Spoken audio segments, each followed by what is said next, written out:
আমার প্রিয় বাংলাদেশকে যে জয় দিয়েছে তার ১৬ আনা ১৪ আনা দিয়েছে শিক্ষার্থীরা।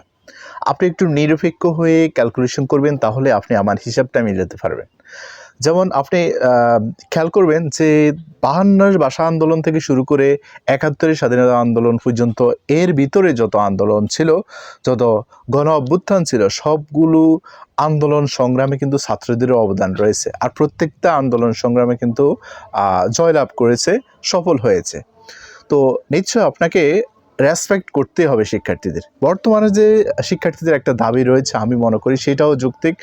রাষ্ট্রপক্ষেও যদি এটাকে বিবেচনা করে তাদের এই যৌক্তিক আন্দোলনটা এবং তাদের যে চাওয়াটা যদি মেনে নেয়, তাহলে খুবই ভালো হবে।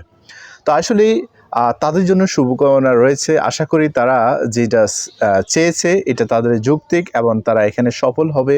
তাদের জন্য দোয়া করি তারা যেন খুব তাড়াতাড়ি তাদের সফলতা নিয়ে, তাদের বিজয় নিয়ে ফিরতে পারে।